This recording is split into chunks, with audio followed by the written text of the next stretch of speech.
Hello there, I thought I'd just take a wee minute to show you the development of the masks that I'm currently making. This was my very first one, a design by JOANN Fabric and Craft called the Denim face mask. As you can see, made of denim, and the inner material was towelling because that's nice on your face. However, makes it a very heavy and thick, difficult mask to breathe through. What I did like was it had tyres on it, because at that time it was difficult to get elastic. It was pretty much difficult to get any sewing supplies, but that was an option. Oh, by the way, this also had a length of copper wire in the nose piece to help to seal it. It kind of, the shape and the function worked, but basically you couldn't breathe through it, so that was a no-go. The next mask I came across was one by a chap called Gustavo GG, and what he made was basically it was a square piece of material which he sewed in a particular way, and it turned into this 3D mask. I'm not saying he invented it, but he was the one that I saw making it on YouTube, so I followed his pattern. I kind of liked the idea of it, and one thing that it did afford me was this idea of having a loose part here to fit across the bridge of your nose, and taking that forward was important because I wear glasses, and what I was looking for was something that would seal so that when I breathe through there my glasses didn't fog up, and this was halfway to getting there. What I finally came up with was the design that I tend to wear all the time, this and others like it, and as you can see it has a bit at the top there, and what that does is it sits across the bridge of your nose, and when you put glasses on it pinches in there and seals. This works really quite well. A couple of things help it to get there. The first and foremost is the fact that the elastic or the tyres here are not at the very top. If you put the tyres at the top here, when you pull it tightens up here. There's still a wee bit of looseness here, but if you take the tyres and drop them down slightly, you get a much more flexible and forgiving shape that can then lie against the bridge of your nose, and then your glasses fit on there and it seals them up and you're good to go. This particular design, as I say, it came from partly this style with this flap here, and also a chap called Patrick Grant from the Great British Sewing Bee. He showed how to make a 3-pleat mask not dissimilar to this. It didn't have the top bit, so his mask would have looked like that, and it didn't have the side casings, but that was, I used the dimensions for the pleats and it works really quite well. The reason that I didn't use his method of securing the ties on here was because I have an older machine, and what I found was not only in his design but in other designs where you're looking to go through, each pleat has basically, it's a double layer material, so you have 6 pieces of material to go through on each pleat. So if you try to run a line of stitches up here, you're going through 6 pieces of material all the way up. If you then take a piece over like that to fold to make somewhere to put an elastic or a cord through, you're then through 12 pieces of material. The machine will do it, but it's hard work and it drops stitches and it breaks threads and it's not the best. So I opted to go for the casing idea, which is going through 6 pieces of material plus 2 pieces of material for the casing, and there's a more detailed video on how I build this on another one of my videos. Yeah, I'll put a link in the description. I'll also put a link in the description for the other people that have helped in kind of nudging me along the way in the design to get to this. So I'll put links to their masks and their descriptions below.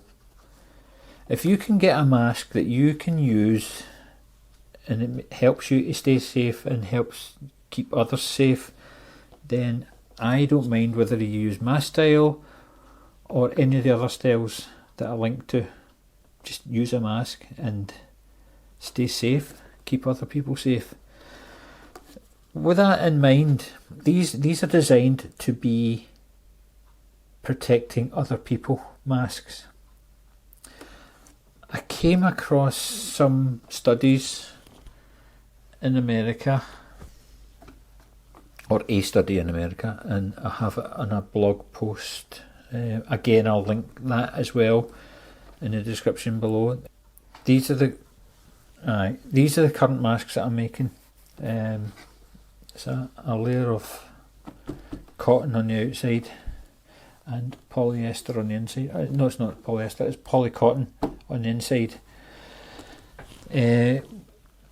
Lost my train of thought. Yeah, electrostatic properties of material was being shown to make cloth face coverings a wee bit better than people expected. Cotton on the outside and some sort of electrostatic material on the inside.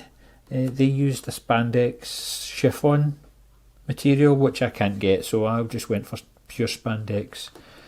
I figured that if it's going to afford the protection to the user as well as other people, then why not try it? I was up against it right from the start. Spandex, lycra, elastane, it's all the same stuff. It's very difficult to attach to cotton. In actual fact, what happened was when I trial these masks and when I make them, I throw them in the washing machine to see how they stand up. This is what happens to spandex. It doesn't stand up. The spandex, I think, possibly, the whole thing will fill with water and it becomes just a heavy blob, and the spandex will stretch like that and the cotton doesn't stretch and it splits apart and the rubbish. Although from here I did change my design slightly. This is what I was doing. These ones still need to be top stitched because that's what I'm now doing. To prevent this happening, I started top stitching the spandex ones. So the newer cloth ones that I'm making, they're all top stitched, so that when these are getting used, they're more robust, they're more rugged, and they should stand up to wear and tear a bit better than if they weren't top stitched. Anyway, so the spandex was a kind of fail, so it didn't work. The next idea was to put filters into the masks. Now, putting filters into a pleated mask, I had tried it before. It's really, really difficult. First of all, you have the pleat in the front, which makes the material that long. So that's the length of the filter needs to be, but it also needs to collapse up to that size. Sorry, that size. There you go. And you need to do that on both sides. So what happens is you have to try and put a piece of filter material in here, taking the shape of all these different pleats. Blah, blah, it's just a nonsense. Trying to do that is really, really difficult, and it really doesn't work. It doesn't stay put. It just all rumples up in the bottom and becomes useless. So pleated masks weren't good. So I went back to the denim style mask, which is actually, I think it's called an Olsen mask. Maybe Olsen's the person that designed or invented it or promoted it, I don't know. So So this is the same as the denim mask, although it's a much lighter material now. But they can take a filter pocket in the back much easier. The downside is these, as I say, seal on the nose bridge with your glasses and prevent your glasses fogging up. These ones don't.